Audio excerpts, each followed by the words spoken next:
Hello, everybody, and welcome to the show today. This is exciting times because I've been thinking a lot about my third eye and activating my third eye and working on that, trying to work with the pineal gland, decalcify it. I've been doing a lot of detox stuff the last few years. And so today I wanted to bring a guest on that can talk to us about activating our third eye and tell us what the importance of that is and why we need to do that. And also, how does that play into the fifth dimension and the energy we're moving into these days? Well, welcome to Creative Visions TV, and I'm your host, Karen Dahlman. Very happy that you joined us here today. So my guest today was born in Paris, France, but he grew up in Tehran, Iran. He's actually Persian, but in 1978, he came to the United States. This gentleman is an internationally known spiritual healer and teacher, and he's here to join us today to tell us about his type of unique healing, often considered the rock star of quantum healing. He has traveled the globe sharing his insights and his teachings. He teaches shamanic healing, third eye activation that we're going to get into today, psychic surgery, and so much more. He has such a unique style of healing that I'm super excited to have him here join us today and share with you his skills and abilities, and also his path of how he had an awakening. He studied with many great spiritual teachers and leaders over the years until he had his own awakening. And when his awakening happened, he came to a realization that which we seek resides in our own hearts. So our guest today is none other than the world-renowned Zarathustra. So welcome to the show, Zarathustra. Yay! Well, thank you very much, Karen. That's very kind of you to have me. I'm honored to be here and happy that we're connecting and I'm able to share some of the insights and realizations that I have come to know in past few years with your audience. Well, I can tell you what, they're going to be very excited about you. I try to bring unique individuals on here who know how to tap into the unseen realms and dimensions and want to share that knowledge with others so we don't make it such a mysterious thing. And you guys, I met Zarathustra at the Conscious Life Expo earlier this year with Marla Martinson. And she and I were on a quest for third eye activation. If you saw our video, I'll post it below. It started with this little bottle of Moldavite oil, and then we started talking about the third eye, ran into Zarathustra, and we had a private session with him, and it was really cool. So maybe we can start with, what is this third eye thing all about, and why and how do we need to activate it? Well, when we're referring to third eye, it's really the pineal gland, and we do have this itty bitty small gland in the size of a green pea, and it's in a pine cone shape, and this gland is tucked in the center of the two hemispheres. It's not in the brain, it's not a part of the brain, but it's tucked in between the two hemispheres and of the brain, and it's in a pine cone shape, as I explained earlier. Now, when scientists discovered this gland and they dissected it, they realized that within this gland there is a retina, a cornea, and a lens, and it's very, very much like our own two eyes, and it has the ability to see, but obviously it doesn't have a window towards the outside world because it's tucked in between two hemispheres of the brain. So now, why? Okay, so that's why they call it the third eye, because it's there. Now, this particular gland is bioluminescent. It gets activated through light.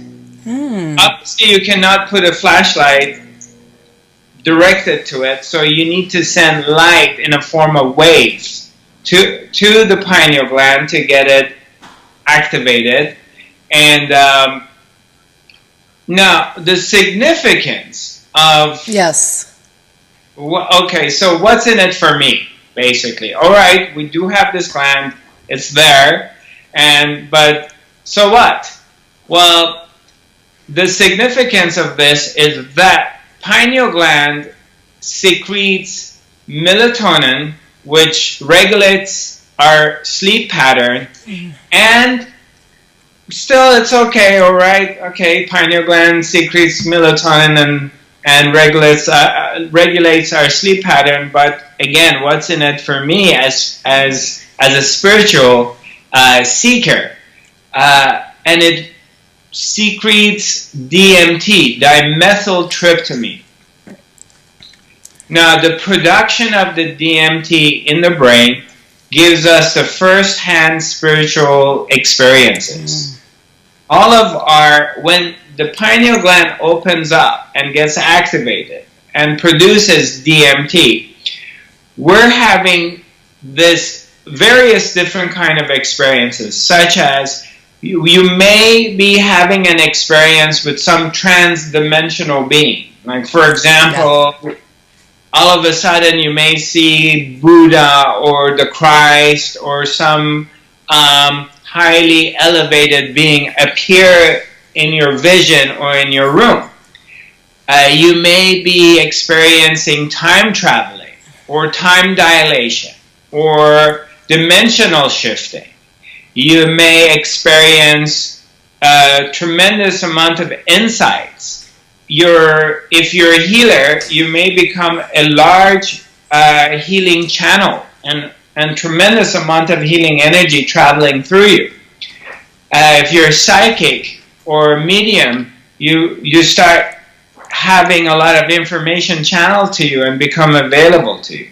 If you're an artist, you may enhance your abilities. If you're a writer, singer, a poet, all of a sudden information and new writing and all kinds of things starts to channel through. And this also covers other areas of life. For example, if you're a cook and all of a sudden you may come up with all these ideas of cooking new food or new methods of putting things together, and you become a complete alchemist. All kinds of different things can happen as a result of pineal gland, the third eye, secreting DMT, dimethyltryptamine. Would you say this is like having a download of information, or just allowing source to flow through you that inspires you to be the best you can be in the physical? Absolutely. The pineal gland is the physical gateway between the physical world and spiritual world. Beautiful. I've not heard it put that way. Is a gateway. Yeah, it's a portal, isn't it? Beautiful way of saying it.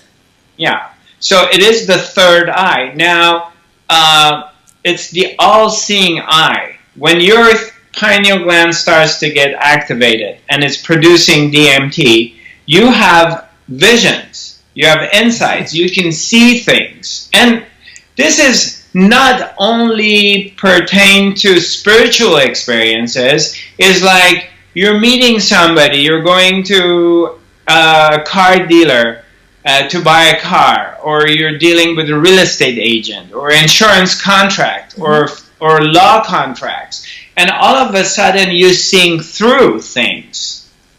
I love it. Like seeing into the meaning of what they're saying, or understanding more with more clarity. Absolutely. You have vision of things. You may be seeing something's coming as far as, okay, I better not get into this contract because I can see some hidden agendas, or a future problem may occur. So now it's better I just bring it into this contract to correct it before it happens. You have all kinds of insights. So it's not just for New Age people or spiritual people as far as all of a sudden I'm going to be finding myself in the world of crystals or lights. Right. Or I'm going to be going back into time and I see myself flying as an eagle over a field and seeing Native Americans doing a powwow. Not necessarily that, and it could happen, but it also gives you this vision of reading through people and anticipating events that may happen. So instead of reacting, you're proactive. And you're anticipating things coming. Yes. So that's in a nutshell about the pineal gland and the third eye. Well, and I can see the importance of what you're saying about learning to activate it for even like practical means, as you just mentioned, being in meetings with people, meeting somebody, knowing what to do next in your life. It's really becoming empowered in a grander, greater scheme of things, it sounds like. Absolutely. Absolutely. It will influence all the facets of your life. Wonderful. And ultimately, the highest reward of someone who has been able to activate and open their third eye is the fact that you begin to touch and get glimpses of the oneness of universe. You begin to feel that everything is really connected to everything, and in fact, nothing is separated from yourself. And the benefit of this realization, the deeper you go into it, the more it reveals itself to you. The main benefit of it is to realize that if everything is a part of myself, if I am one with everything, then I cannot be afraid of anything. Because everything is myself, therefore there is no boogeyman. Oh, thank you for saying that. This show is all about that, demystifying the mysterious and telling everybody you are safe within yourself. Yeah, there's nothing to be afraid of. I'm so glad you said that. Listen, you guys, I didn't tell him to say that. He said this on his own because this is the kind of work he does. Now, you work in the fifth dimension, and my feeling is that when you're working with this energy of the pineal gland and it's activating, you're starting to sense things. That is moving in. That is the fifth dimension. How would you explain the fifth dimension and your dimensional healing you do within that realm? Right. Well, let's start with fifth dimension. Fifth dimension is in a nutshell, again, is a unified field of oneness, a unified field of love, without the expression of duality. Yeah. So, imagine, because therefore you cannot be in fifth dimension and there's you and fifth dimension. You're one with it. Therefore, you cannot, in the moment that you're in the oneness, you cannot say, oh, I am one, because there is no you separated from the oneness to express that. There could only be an expression of, oh my God, wow, wow, but there's not like, oh, I am one, because there's no you. It's just that. I see what you're saying. The ego's not there to judge, this is me here, this is the oneness. Instead, it's like the one of all. It's a collective. In a sense, I feel like it's a collective. Exactly. It's in the dissolution of the sense of separation. It's in that dissolving the me as a separate entity, and when me as separate entity doesn't exist, it's the collective. And that right there is alchemy, what you're talking about. This is alchemy. You're an alchemist. I guess. I mean, who am I to claim that? I just gave you that title. Okay, I appreciate it. I take it.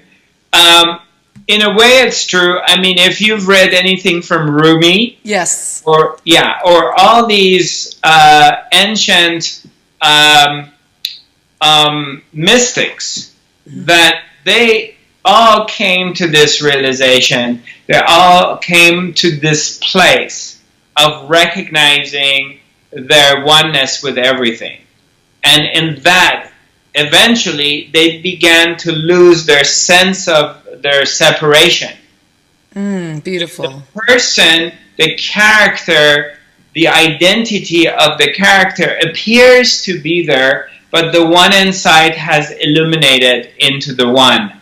So, and they all came to that, and they're all pointing to that, whether it's Taoism, or Sufism, they're all pointing to that point. Yeah, all the great spiritual teachers have spoken about this. All the great books have spoken about this. And I know that the ultimate goal of alchemy is the merging of the masculine and feminine, the balance of the unity. So there is no duality left, and then you are connected to source. That's how I would say it. But that's beautiful. So you guys, when he works, he does he makes some sounds. There's blowing. There's movement. It's really quite an event, and you feel the energy. He helps raise the energy. That's all what I can say about it. How it feels. Do you want to tell them a little bit about your psychic surgeries and your healing sessions with groups of people? Because you guys, he goes around the world and is working with people all the time, helping them heal from some major ailments. Yes, I would love to. The fifth dimensional quantum healing and awareness, this modality of healing that I'm the founder of it. I can't claim that I'm the one who created it, because my honest opinion is that it found me and it downloaded to me and it created itself through me. So I can't really own it, but I appreciate the credit. I'll take it for now. And so the fifth dimensional quantum healing that was born is a system of helping individuals to raise their vibrations to a higher frequency. And we are able to raise our vibrations to a higher frequency through becoming quiet. A silent mind, a mind which has no thoughts in it. And the more the mind becomes quiet, the higher become our vibrations. A grid gets activated, an energy field, through not being active in our minds, awakens and changes literally our vibrations and brings our vibration to where I call fifth dimensional vibrational frequency. Okay. Through being quiet and being able to go beyond our thinking mind. So is this like meditation, getting in a meditative state where you let the thoughts pass by and don't hold on to them? Yes. Okay. We use active meditations because active meditations it's proven to work a lot more faster than any kind of old-fashioned sitting guided meditations. Because our minds are a lot more sophisticated today in comparison to what it used to be 100 years ago. That's a good point. As when technology changes, we're changing. We are technology. We're moving. That's true. We're shifting. So we have to stay up with the times of what we can and can't do. So when you talk about, you said active meditation. Can you explain that a little bit more to our audience?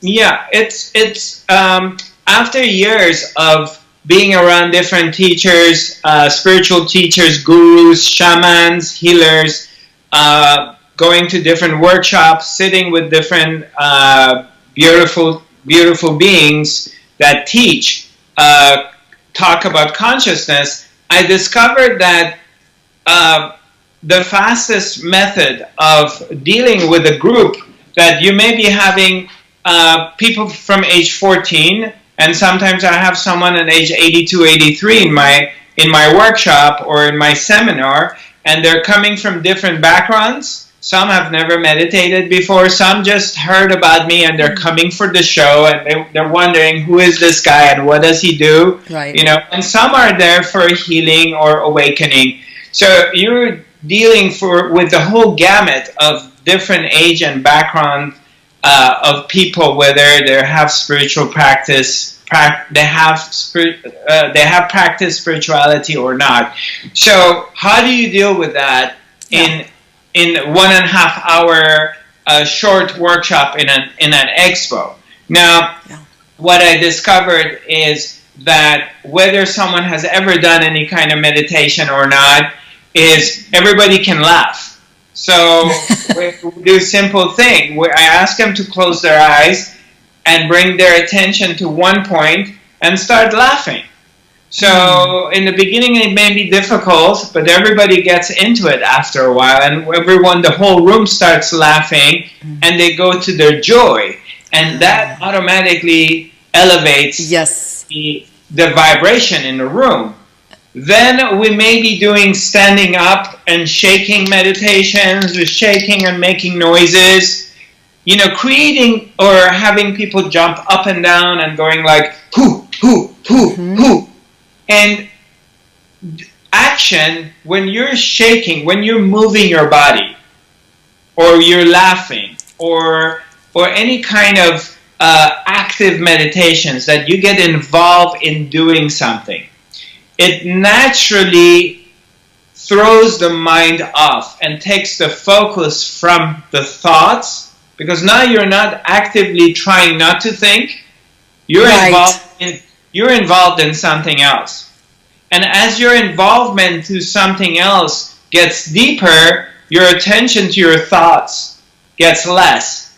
And then all of a sudden you realize, when we're doing like for 10 minutes of doing some active meditation, and we stop and we bring our attention to one point, all of a sudden you realize that there's no thoughts. Thoughts are gone. And so through these various different methods, I'm able to take the audience, my group, my participants, into a very quiet and deep place. Once they come to this deep, quiet place, their vibration automatically raises to a higher frequency.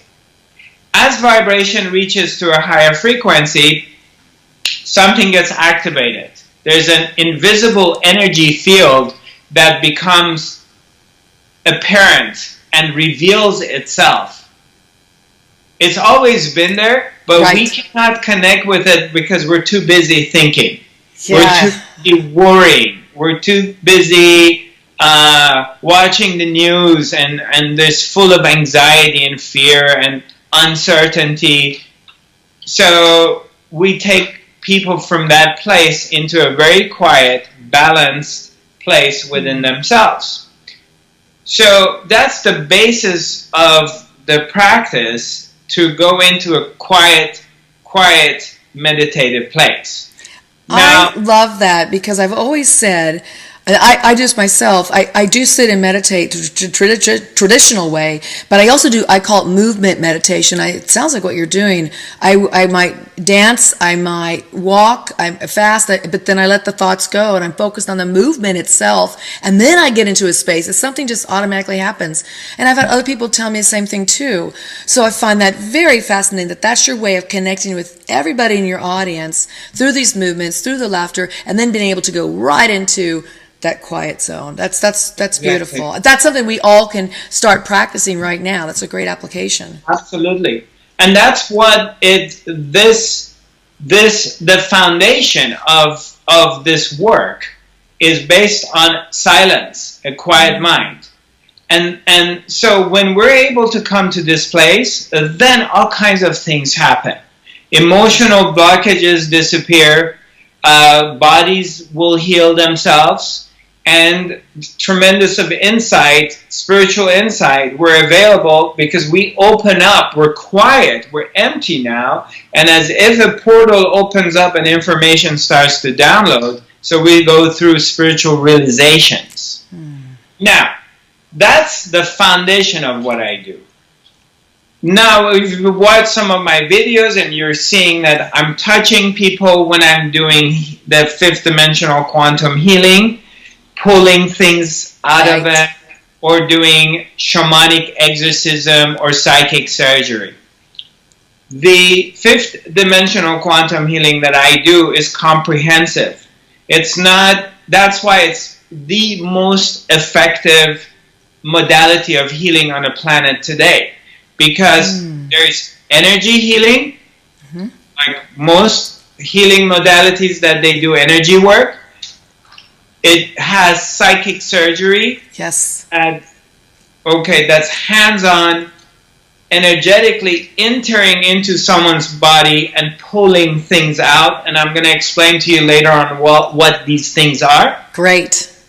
There is shamanic exorcism that you may see me just get close to someone's throat or stomach or somewhere and suck something out of them. There is sound vibrational therapy that we use instruments of sound, or the sounds I'm making or singing, that is soothing and healing. So it's very comprehensive. It's not limited to just hands-on healing or energy work or only sound. It has everything combined into one. And when I was with you, and Marla was too, we experienced a little bit of everything, as I recall. You touched on all those different modalities. I was also going to tell you that I went to visit John of God a year ago, and I had some psychic surgery done on me there as well. It's quite powerful, to say the least. Absolutely. I spent 6 months at John of God. Oh, wonderful. So, yeah, I lived there for 6 months, and and you know how intense it is being there for 2 weeks. I was there for 2 weeks, right? That's intense. Yeah. And imagine you're there for 6 months. So wow. I tell you, the energy you really, you do walk, you feel the energy. It just stays with you. You feel it. And I got to say, here I am a year later, I still feel that energy from those activations, you want to call them that, or the surgeries. There were some major things that happened to me, and interesting enough, this is what happens when you go there, or you do work with you as well. A shift happens, and you don't go back. You move forward, and it stays with you, and you feel that change. It's wonderful. Absolutely. Mm-hmm. Absolutely. When you're in a powerful energy vortex, such as being at John of God's, or let's say you're at the presence of an awakened guru, enlightened master, whomever that is, mm-hmm. What happens is the vortex, the place, the presence of the teacher, the guru, the healer, it's reflecting back to you, to the person, and activating what's within ourselves. Mm. And what's within ourselves is the shaman, the healer, the master, the guru is really within yourself. So what we're seeing outside of ourselves, when I'm sitting at a presence, let's say I'm sitting with Dalai Lama. Mm. And let's say Dalai Lama, I think majority of people on the planet, they agree that he's an enlightened being. Mm-hmm. Or let's say Amaji, the hugging mother. Oh, yeah. Okay. Mm-hmm. All right. And, I don't have a measuring stick to say who's enlightened, who's not. But right. Let's say that we do view them as saints and sages. Okay? Can we agree on that for a moment? Absolutely. And adepts, I agree. Mm-hmm. Right. Okay. So let's say you're at the presence of someone highly evolved, like one of these two figures that we just spoke about. What they really do is they're reflecting back to you and to me of what's really within myself. Because the real guru is within. Mm-hmm. The real enlightened master, the Buddha, is within yourself. And when you are looking at Dalai Lama is a other manifestation of what is within yourself. It's beautiful. It's beautiful. Yes. In reality, when you're looking at Dalai Lama, you're looking at yourself. This is your higher self that manifested in a physical form, and you're looking at it. Now, from childhood, we've been brainwashed by society that we're projecting love, tranquility, acceptance outside of ourselves. Yes, out there. Yeah, right, out there, right? So that's why when you're in love with someone and they break up with you and they leave you, you crash.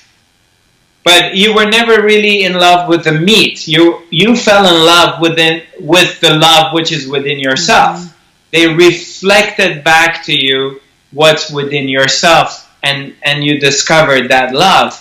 So if we're trained correctly, then we realize that there is no Dalai Lama, that Dalai Lama you're looking at is yourself. Nice. And you begin to realize and recognize the guru within.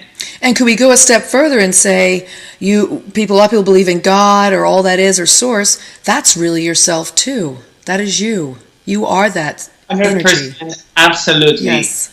And that's what happens in fifth dimensional quantum healing. A major part of what I do is, before we even go any further, you remember you came to my workshop, is we spend about an hour in the beginning becoming quiet, mm-hmm. doing the active meditations, and then doing the self-love affirmations. So we come to this place and starts touching the divine part of ourselves. And quite often people project it on me as if I have it and I'm the one who's giving it to them. I see what you're saying, yes. And repeatedly I have shared with my audience that I don't have it more than you do. I'm simply reflecting back to you what's in there. So don't look up to me. Look inside. All answers reside within. All answers reside within. Absolutely. It's beautiful meditation. As you speak, it's very melodic.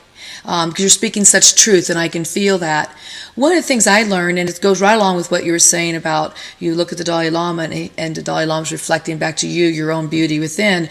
I was told this many years ago, and it really opened me up on a whole new spiritual path. I think I was in my late 20s, and somebody said to me, "You see that beautiful sunset out there? You see how gorgeous that is?" I said, "Yeah, it's beautiful." They said, "That you can only see that if you have that beauty within you. That wouldn't even exist to you, couldn't see it if that wasn't already within." So what you're saying is all these things out here that help you, you think they do, bring you joy and all these things, it's really truly a reflection of what you found within yourself, just mirroring it's back to you. So it's a way to really embrace that and know that you already are those things. This is a fabulous talk as you're having with us today. Yes, you are already these things, but in the same token, this is all nonsense if you don't feel it. Right. Because these are words. Okay, it's all within, but how come I don't feel it? Great, right? Let's talk about that. That's an important one. Exactly. Okay, I'll make it simple. We, those who are nature lovers and those who feel peace and calmness when they go to the nature. For example, you drive and you go somewhere by the coast, which is very beautiful, or you go hiking in the mountains or woods, or you're driving through the desert, or you go to Sedona. I used to live in Sedona. I just got back from Sedona a few days ago. Oh, okay, so did you see did you see the monsoons? Were you there during the monsoons? Monsoons had just stopped, but everything was beautifully green, a lot of wildflowers, just gorgeous. We got there after the monsoons had come through. Right. Yeah, I lived in Sedona for 9 years. Oh, so, wonderful. Yeah, it's one of my power places. Oh, I feel it. When I'm in this beautiful nature, wherever it is, and I just say, oh my God, I feel so calm, I feel so peaceful, is the reality of it is the nature is reflecting back to me. It's simply mirroring back to me the peace and calmness that resides within myself. Absolutely. It's already here. So I'm in the nature and I say I feel very peace and calmful, but that's already here. Once you start to touch and discover it within yourself, you could be in downtown LA, 5 o'clock on a Friday afternoon in the middle of the traffic. Ugh. You have discovered the place within yourself. You can easily have the same equal feeling of peace and calmness regardless of where you're at. So how would you tell somebody in that case, I go through LA traffic like you do too, we live near each other, right. How would you tell somebody to bring that peace back in that moment of, this guy cut me off and I'm stuck in traffic 3 hours till I get home, and that's reality out here. How would you tell them to anchor or constellate that beautiful feeling they felt like walking the vortex in Sedona? Right. Well, it's number one is the recognition that it's here with you, and it can never be it's simply like no matter how many storms we have, no matter how much clouds go through the sky. I mean, we're in Southern California, we don't have so much of that. But basically, no matter how much you've seen bad weather, you've seen thunderstorms, you've seen snow, you've seen like horrible weather in your life, correct? Yes. Right. Now, at the end of all these thunderstorms and bad weather, when all the clouds go away, what do you see when you look up? You see the blue sky. Yes, it's back. It's back again. Does blue sky ever get tainted or scratched I'd say like, oh, I have so many storms going through me and now I'm not going to be blue. Right. It exists. It's infinite. It exists forever. Forever. Once we recognize that peace is really here, and it's always here, it's the very fabric and foundation of every human being. So it doesn't matter where you are. The knowing that peace is here, that recognition that it's always here. Now, yes, you may be in downtown LA and there's traffic, someone cut in front of you, and naturally your nervous system is active and you get nervous or angry. So now we're having some clouds passing through the sky. I see what you're saying. But it would never take the very foundation away. It's still there, the blue sky. So recognizing that real peace is within yourself. It's not driving to Sedona. It's not outside of yourself. It's within yourself. The understanding of that peace and calmness and happiness is really here all the time. And it's not conditional based on the other world, because we're conditioned to think that if I buy the Porsche, if I get the desired partner, and if I finally get this house, if I get this acting job, I'm going to be very happy. Right. Yeah. And then when we do get it, there's a short-term happiness, but very quickly it evaporates because you get tired of the Porsche and you want something else. That's right. And you got the partner you wanted, but then after a while, you're just problem starts to rise, and you got the acting thing, career, or the contract, and you're in a major TV or movie, but then you want something else, and now you're worried about something may happen. So it brings you temporary happiness, but then suffering comes back. That which we're looking for is permanent, and it's always here, and it's not depending on outside circumstances. So when we work on that and starts to realize that the very foundation of me is the blue sky, happiness and peace is always here. Now, in the body-mind mechanism, I can get nervous or I can get worried, and then when the worriness and nervousness goes away, I just come back to that peace again. That one cannot go anywhere. That's the very foundation, because it's always here. Now, as I realize this more, that it's here, I don't project it on the outside. Nice. And the less I project it on the outside, the more I notice it within myself. And I think the less you project it on the outside, you don't rely on these external people, things to make or break your day. You rely on more what you create within here. Absolutely. Now, if something goes your way on the outer world, it's an added bonus. Right. But you're no longer under the illusion that brings you happiness. Right. That brings you, losing it will bring you misery. Gaining it is going to bring you happiness. You're no longer in that illusion. And the more you recognize this, the more you become free. And that's the real freedom. The real freedom is not that, okay, I live in the United States of America and I can say whatever I want, and politically or socially, or I can buy anything I want, or I can travel anywhere I want to go because I got a lot of money, or I can sleep with anybody I want because I have the freedom, sexual freedom. That's not freedom. Freedom is when you're free from your mind. There's no thoughts. You're quiet. Here, you're not caught in this duality and worriness of constant anxiety. You are calmness, and you know that you're whole, you are complete, you're one with God. Love is always here. You are feeling it.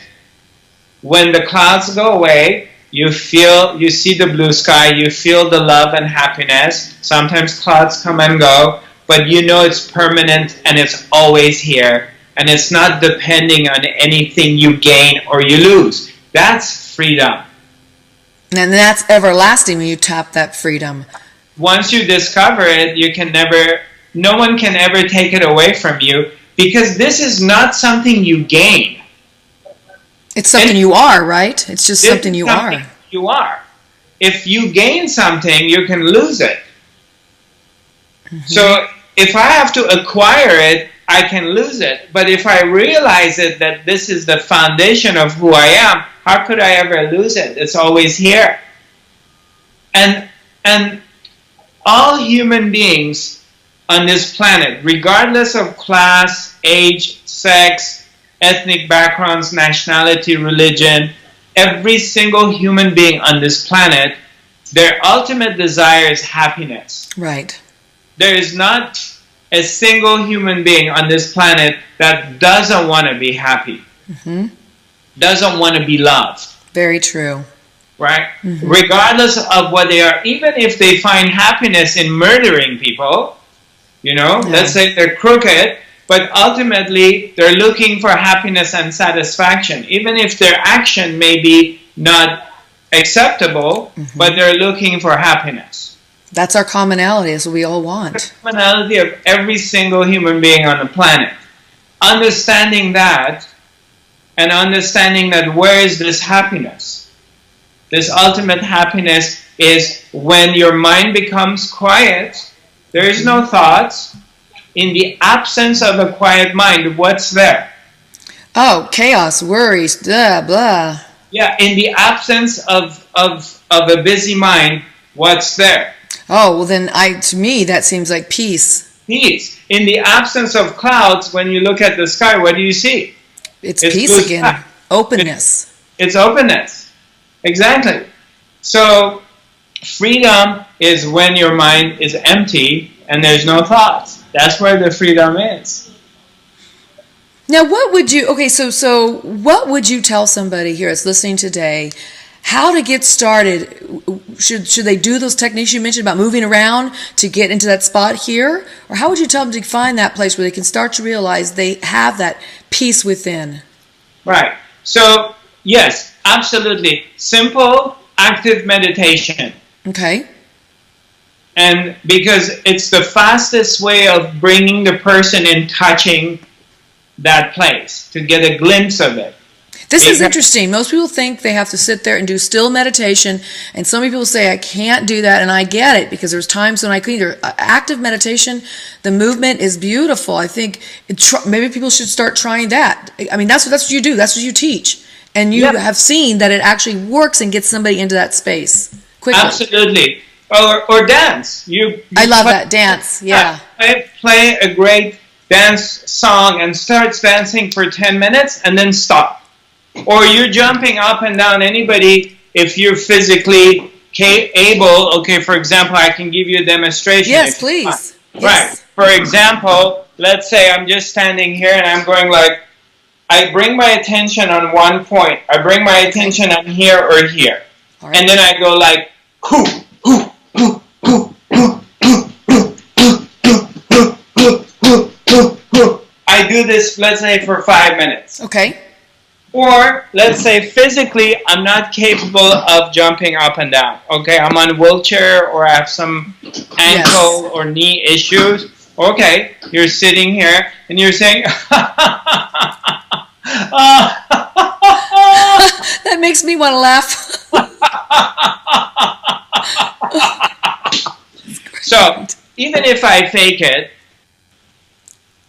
after a few minutes, you start laughing. It takes over.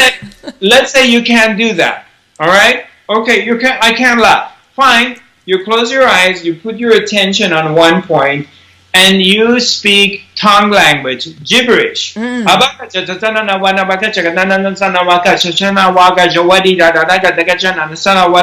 speak a language you've never spoken. Love it. Without thinking. And it flushes your mind. You're literally flushing the mind, and the mind will get empty. If you do this for 5 or 6 minutes and you stop, and you know, or whatever amount of time you can do it, then you stop. and you just keep your attention on one point.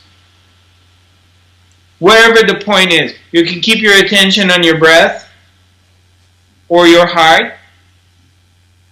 You're not trying not to think. You're not trying to think. You're not visualizing. You're simply keeping your attention. You're not really trying to do anything. You're just simply keeping your attention on one point. And then you wait for 30 seconds and you do it again. You do it 2 or 3 times. You go in a deep, deep, quiet place within yourself and you touch the space. Just one thing I want to share with you. Please. The normal sitting meditations don't work anymore. And the reason they don't work is 100 years ago, 150 years ago, we didn't have a sophisticated mind. The information that was available to us was through the village. You would go to the center of the town, right? And Yes. elders or people from other villages would come to the center. And they would exchange information about, yeah, down up in Santa Barbara, we have shortage of water, or there was some fire, and you would exchange information, or maybe there was a local newspaper, but there wasn't this vast amount of information floating all over. And communication was very difficult too. So the minds were simple. They weren't so busy. Right. They didn't have all this stuff going on either that we have today. The human mind was just preoccupied with its daily and local issues. We were worried about tsunami in Japan, or North Korea is going to attack Guam, and you couldn't get that information because it wasn't available.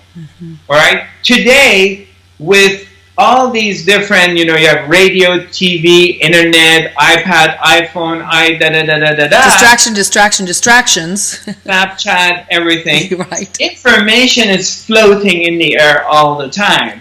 And all these electromagnetic wavelengths that is out there, our brains are receptors. So even if you don't go to the devices, you're picking up things no matter what. So the human mind is busy. Or you're going on internet and all of a sudden you're getting all this news that the Al-Qaeda, blah, blah, blah, or the attack of this to that. It gets your mind activated no matter what, whether you want it or not. So 100 years ago, that sitting quiet meditation technique worked for then. But today you need a modern, high-tech, sophisticated meditation that matches where the mind of modern man is. And for that is active meditation. Active meditation diffuses that. That's beautiful. That's well said. I think probably a lot of people watching this are probably feeling, whew, I'm relieved because I couldn't make it work for me. But everybody can do this.